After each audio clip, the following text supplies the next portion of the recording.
I'm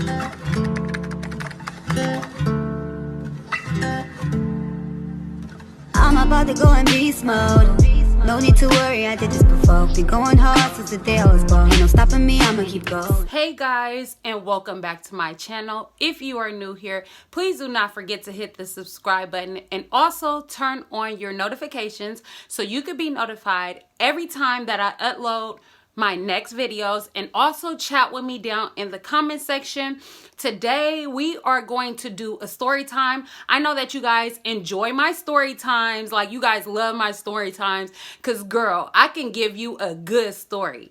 But from the title, the story times is going to be a little bit different. If I'm going to tell a story time, I want it to be to where it can help. I really want to be completely transparent and things that I battled with and things that I went through, because there's somebody else that might be going through these things and they might feel like if they're not capable or able of getting through these things. I just want to share these things, some things with you guys to let you guys know that I wasn't always, saved. I wasn't always doing the right things, but I thank God for his grace and his mercy that has covered my life, that has protected me, that has shielded me. And even when I was saying no, he was still saying yes to me, that he didn't give up on me, because we all know that your friends, your family, your cousins, your auntie, your uncle, sometimes your mom and your dad might give up on you, but God never gives up on you, especially when you're battling with addictions, which I want to talk about today. For a long time, you guys, I battled with the addiction of alcohol. I used to smoke cigarettes. I used to smoke Black and Milds. I used to smoke weed. I used to take prescription pills, like not any and everything. I didn't do any hardcore drugs, super hardcore, because I was scared. The way that I have kind of like an addictive spirit, I knew that I would probably attach to some of these things. And so I don't know, I guess God gave me that much to know not to get he didn't allow me to go so far. Honestly, looking back at it, I honestly use these things to escape my reality. You guys might not believe this, or you might think like, oh, I'm happy I smoke weed, I'm good, like I don't have no problems. Most times, 9 times out of 10, if you're doing any type of drug or anything, if you're doing anything like drugs, smoking, drinking, smoking cigarettes, Black and Milds, things like that, you're doing that to escape something.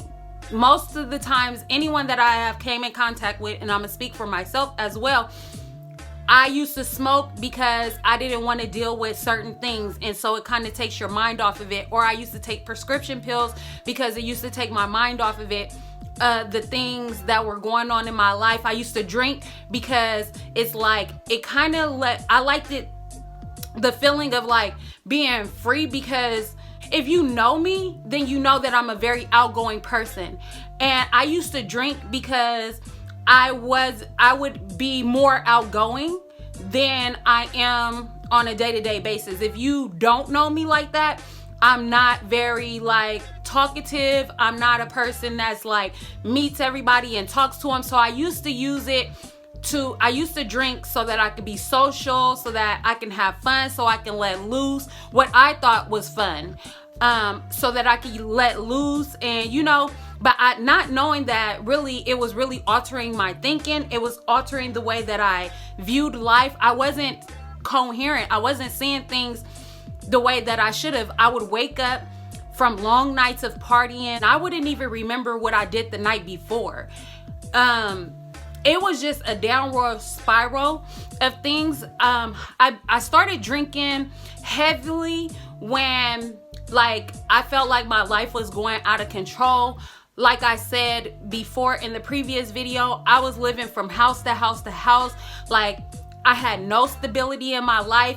I kind of lost hope in life. So the only way, I tried to go get jobs, and because of my background, because I had a record, people would let me go left and right. I wasn't able to hold on to jobs. So I started to give up on myself. Also, I was in a relationship and I used to drink a lot inside that relationship because I allowed that person to treat me all kind of ways, and I used to just drink to kind of like let go or forget about the problems, or I used to smoke so I could just not think about the problems and whatever was going on. But I started to realize, like, I used to spend a lot of money, and when I'm talking, like, I used to buy gallons of Hennessy. Like, I'm not even kidding you guys. Like, I used to have a whole bunch of alcohol, like gallons and gallons and gallons, and we would drink and drink and drink and drink and drink. And it got to the point like where I didn't even know it was like a problem, but I had a boyfriend that used to just hate it. Like, you're a drunk, you know, like he used to always tell me, like, you're a drunk, you're always drinking, you're always partying. But I didn't have any hope in my life, and so I just looked to drinking because I didn't like my life. I started not to like myself. I started to not believe in myself and trust in myself, and I just know it was a tactic of the enemy. And even with smoking, I never really liked smoking weed. It wasn't my thing, but I had a lot of friends that used to smoke, and then I tried selling it before. I had boyfriends that had like pounds and pounds of weed that was in the house, and it was just a lot going on. So I had easy access to it. I didn't have to buy it. I literally could just, you know, go in the stash and get some, smoke it, whatever. And so it started to be like, I'm just smoking and smoking and smoking. It was never really my thing. I was just smoking just to smoke. I really didn't like it because I'm gonna be honest, I started to like, I'm already a hard thinker, but I started to really like, you know, like I'll be overthinking stuff, and it'll be like, oh my God, like my heart is beating really, really fast. Or it'll be like, did somebody say something? Or it'll be like, oh my God, is a killer gonna come in the house and come kill me? Like crazy stuff like that. So I knew that weed was the first thing, and it was the easiest thing for me to drop off of. I let go of weed really, really fast. Now for the alcohol, it took a whole lot longer. And I know that if some of you guys noticed some of my videos from last year, I kind of had got back into the drinking thing.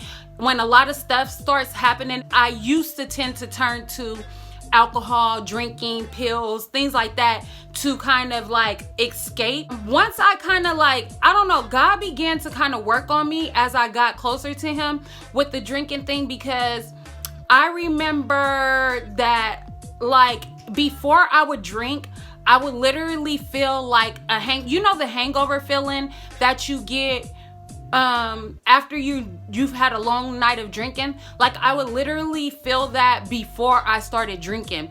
And so I remember I was praying to God and asking God, like, you know, I want to be pleasing in your sight. Like I want to, you know, please you. Can you please like break this addiction off? And a lot of times when I asked him to break addictions off, he would break them, but then I would go back to them because I felt like I was in the beginning stages of my walk. So I wasn't really secure in God. So I kept feeling like maybe this isn't really what I want. Or like when I felt like, okay, well, if I'm in God and all this trouble is still happening, then what's the point? Like I might as well go back. But not knowing that God wasn't going to let me go back, because he knows that that is destruction. He knows that the enemy just wanted to take me out in my sin so that I can go where he was going. So after God had placed that thing on me where I kind of like, I felt the feeling of a hangover before I would even touch the alcohol. Like, and even if I put a little bit to my mouth, like I would literally feel like I'm about to gag,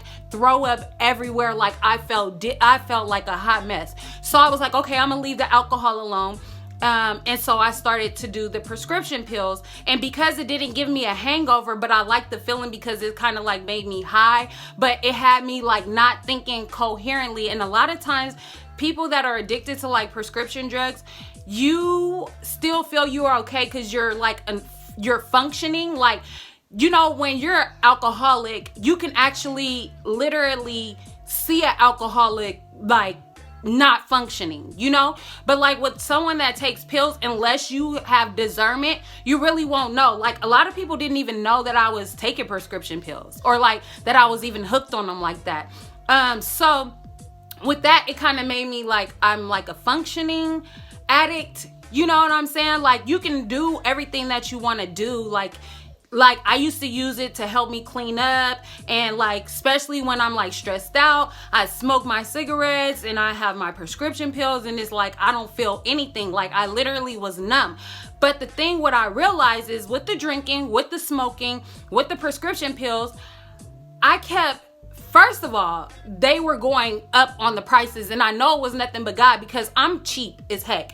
So, you know, like, at first it was real cheap. It started out, it was like $2, and then it went up a little bit. It was like $3 to $4. Then it went up to $5. But once it hit $10, I was like, you know what? I'm cool. And I know it was nothing but God that allowed that to happen, because if he didn't, I probably still would have been trying. I don't know. I really don't know. I can't say fully, but I think that I still would have been trying. But because the prices was up, and I'm gonna be honest with y'all, like, I literally would spend $100 a week on these pills, like, literally, and I would only get like 5 or 6 or 7. When the prices started going up, I was like, whoa. And when I look back at it and I thought about it, I'm like, and just think about, like, you know, the alcohol, how much money you spend on alcohol or weed or whatever it is that you do. I'm not saying that you do anything. You know, I'm not here to judge anyone. I'm just here to tell you guys, like, how God really just brought me through. So anyways, once the prices started going up, I'm like, I'm really not feeling this. So what I started to do is, like, I'll start to buy less, but then I would like break it in half to kind of like stretch it. But the point of the matter is, when I was taking these things, it's like my problems was not going away. And a lot of people can say, oh, you know what? When I smoke, like, I don't feel anything. But then, okay, when your high goes down, you're back smoking again. So that when something comes up, or when something comes up in your life and it throws you off, and it, like, you're stressed out or something, you end up smoking again. So obviously that's not healing or fixing the problem. If you have to continue to do that in order to heal the problem, there's a problem. Let's just say, like, your sink broke, okay? Like, your bathroom sink broke and you paid for it to get fixed.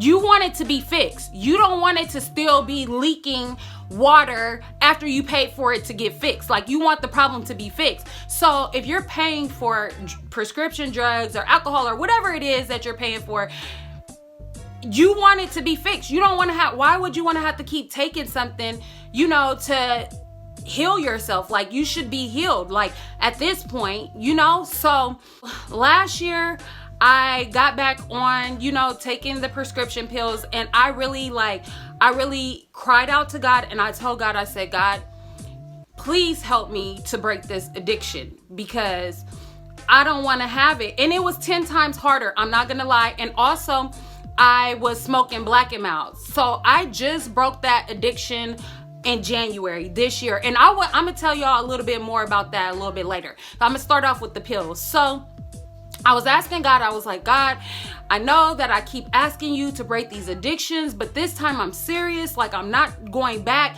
Like, I'm gonna stand on your word. I'm gonna trust in you. And I just really want you to heal me from this. So what happened was, the doctors had prescribed me, because I was doing something with my teeth. The doctors had prescribed me with some what is it called? The doctors prescribed me with the, what is those pills? I don't know, some kind of pills. I can't think about it. That's probably the Holy Spirit. I don't need to be thinking about it. But the doctors had prescribed me for some pills for my tooth. So I had told God, after I take these pills, I'm not gonna take any more, because I really wanted to, like, I didn't even take the pills. I stopped taking it for my tooth, and I just was taking it because I want to be high, you know, because it's an addiction. And if you're battling an addiction, you have to stay away from anyone that's drinking. I'm gonna be honest. She was like, hey, you know, like, you want to hang out? And it was, I will never forget, it was New Year's Eve this year, and she had said, did I want to hang out, you know, after church or whatever? And I was thinking about it, and I'm like, okay, church, I always go to New Year's service. New Year's service is over at 12, okay? So after New Year's service, it's 12 o'clock at night. If I'm going to hang out with you, I know that I'm going to drink.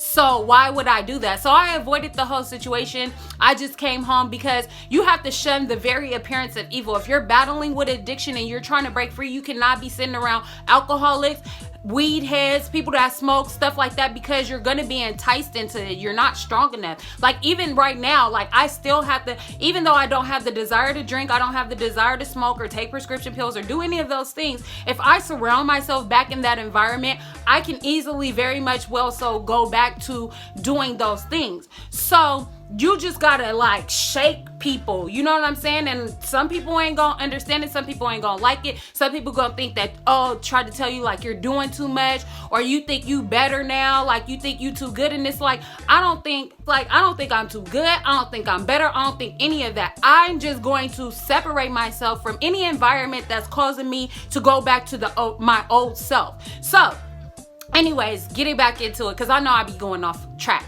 So this time I asked God and I prayed, and I was sincere in my heart, and I'm like, Lord, can you break this addiction off of me? And it was like, every time I went back, it was 10 times harder to come back to God. And I feel like God was doing that because, like, this time he made it 10 times harder for me to break these addictions, because he wanted me to know, like, for one, I believe for real that he wanted me to know that he wasn't playing with me. And for two, like, he's not going to continue to make it easy for me to dabble in this and then go back to him. That's unstable. That's wavering in all my ways. That's, you know, being lukewarm, you know, trying to be hot and cold, trying to live in the world, but then trying to serve God. Like, how are you? Light and darkness don't go together, sis. So the last thing that I was holding on to, which was smoking Black and Milds, and like, it made my lips like really, really black. I was starting to feel like heaviness on my chest, because like I was smoking them. It's like, okay, so I stopped drinking, I stopped smoking, I stopped, you know, taking prescription pills. So the only last thing that I had left was the actual Black and Milds. And it was like I was smoking those 10 times worse, because every time a situation arises, I'm smoking them. Or if my kids is getting on my nerves, I'm smoking them. Or whatever is going on, it's like a thing of like, I'm smoking it. But I realized, like, I'm making this in the place of God. Like, I'm taking this as, like, you know, in the place of God, or like trying to make it my peace, or trying to make it like something that is not. And I was like, God, I give up. Like, I don't want to do it anymore. And so what happened was, I don't know if I ended up getting sick, or I started to feel like a little funny in my throat. So I didn't smoke that whole day. But then I ended up going to the store and getting a Black and Mild. And then when I tried to smoke it, it tasted really nasty. And I was like, And this is January, you guys. This is January. So then, I don't know. Something in there had happened to the point where it was like, and next thing I know, like, days start going and going and going. And here I am, like, I am free from any things that I was addicted to. And I want to say this. First and foremost, there's work that you're going to have to do. God's not going to come off his throne so he can break your addiction. Sometimes he will do it for some people. Where I've known some people where they ask God, like, God, can you stop me from smoking or drinking or doing this? And he does it instantly. I think for me, because I kept going back and forth, or it might not be your thing. He might really just want you to put in the work to see where you're at, to see if you really like trust him. And so when I wanted to smoke, I didn't know what else to do, so I would call his name. And I love my Deacon Haney, because he told us, like, I dare you to call his name 3 times. And I remember I wanted to smoke so bad, and I'm like, I don't know what to do. Like, I want to smoke. I'm ready to go pick up this Black and Mild. And it was just like, Deacon Haney came to my memory, and he was just like, I dare you to call Jesus 3 times. And I did. I called him. I was like, Jesus, Jesus, Jesus. And boom, just like that. After that, I have not picked up anything ever since. And now, once you let go of these things, you have to shun the very appearance of evil. You cannot go to the club and think that you're not going to have a drink. You cannot put yourself in a place, especially if you had an addiction. You cannot expect yourself to be in an environment where there's stuff going on. So you got to stay away from those type of things. You really have to trust God to really heal you. And now when I go through things, like, I have peace, y'all. Like all this uproar that's going on with this corona, had I been smoking or drinking, I'd be out of my mind, not coherent, because it alters your thinking. It alters your brain. Like, you know, it's just not good for you. So I hope that this, you know, video helped someone on today. I hope that, you know, if anyone is battling with an addiction and you want to kind of like give it up, or you feel like I keep like doing this, smoking, I keep drinking, and my problems are still here, they're not going away, because they don't. They be right there. As soon as you sober up, they be right back in your ear talking to you very, very loud. And it's like, you're tired of, I'm telling y'all, I spent so much money on these things. So I'm just thankful for deliverance. I thank God that he's a healer. I know that it's possible. And if you want to be delivered, God will meet you where you're at. I just go to church because I have to be around like-minded people. Like, I can't be out here in the whole world is crazy. There's a lot of crazy people out here in this world. So I go to, because the word says don't forsake the assembly. But if you want God to break your addiction, all you have to do is cry out to him with a sincere heart, because God knows if you really mean it or if you don't. And I know that looking back in hindsight, the times that I was asking God, I mean, I probably meant it at that time, but God knew that I would go back. And so even right now, like, he knows if I would go back or not. My thing is to stay in this walk, to stay doing the best of my ability, to keep myself away from certain things so that I don't go back. I have been self-quarantining since January, you know, keeping myself away from people that's gonna do that. And if you have family and stuff like that, like, you could go around your family, but as soon as you like feel like I'm gonna hang around y'all for a little bit, as soon as I start to feel like I want to drink or I want to do something, I'm gone. You know, I'm out of there, or I'm not going to be putting myself in that predicament at all, period. Because my salvation, I've come too far. My salvation is too much. And because I look back and I be thinking, like, all the money I spent, I would literally be really wealthy right now. Really well. Over all the years that I've been battling with the addictions, I'd be really wealthy right now, sis. Like, I'm really like, whoa. If you are on the fence, if you're not sure, if you know, questioning, just call out to God, tell him to help you, ask him to show you, like, you know, show himself to you so that you can know he's real and he's able and he's capable. But anyways, I thank you guys for watching this video. Please do not forget to comment, like, share, and subscribe for more videos, and I will catch you in my next one.